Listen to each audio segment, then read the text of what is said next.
Bonjour, nous sommes à la veille ou à quelques jours du 8 mai.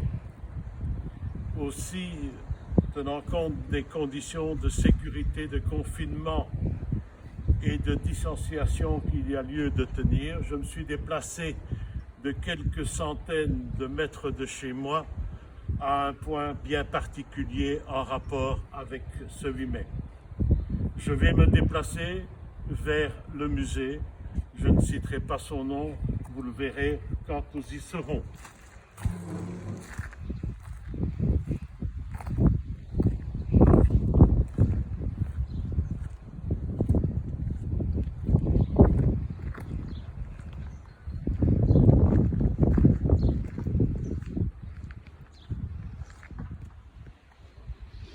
Voilà, nous sommes maintenant à l'entrée du musée qui s'appelle le musée du souvenir 40-45 avec Benjamin Hélène qui en est le fondateur, le conservateur, l'organisateur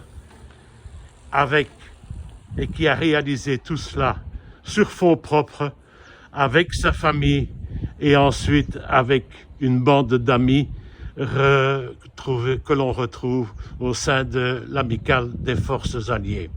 Benjamin va nous inviter à rentrer dans le musée et quand nous serons dans le musée où vous allez déjà découvrir une partie qui n'a pas, étant donné les circonstances, pu être inaugurée jusque maintenant, je vais lui poser l'une ou l'autre question en rapport avec cette actualité du 8 mai.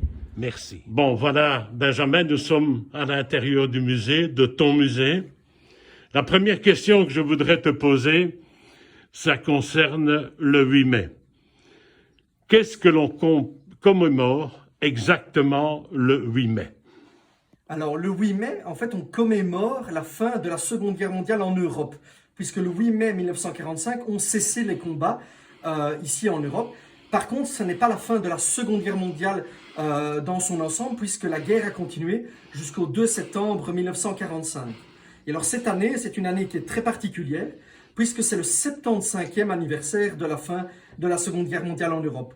Donc malheureusement, à cause de la crise du coronavirus, il n'est pas possible de faire des commémorations officielles qui devaient avoir une certaine envergure cette année.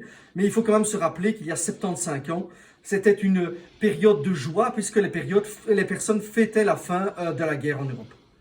Voilà, Benjamin, on a bougé un petit peu de place à l'intérieur de ton musée et je voudrais te poser une deuxième question. On entend parler depuis quelques années du devoir de mémoire. C'est quoi le devoir de mémoire?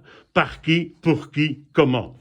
Alors, le devoir de mémoire, c'est un ensemble d'actions qui sont réalisées dans le but de faire perpétuer la mémoire, notamment de la Seconde Guerre mondiale, à un public assez vaste, et notamment via les jeunes générations. Alors, cela peut se faire de différentes manières. Cela peut se faire par des commémorations, en organisant des rencontres entre des vétérans et de jeunes enfants, par exemple. Cela peut se faire au travers d'un musée, comme c'est ici le cas. Également en écrivant des articles, en faisant des recherches.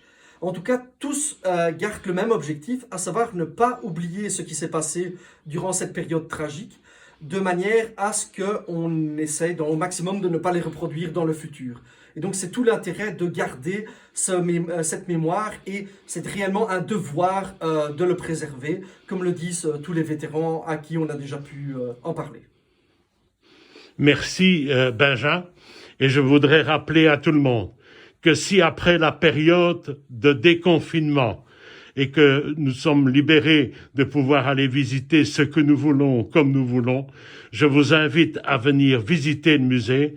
Pour prendre des rendez-vous, regardez sur le site du musée du souvenir 40-45. Merci.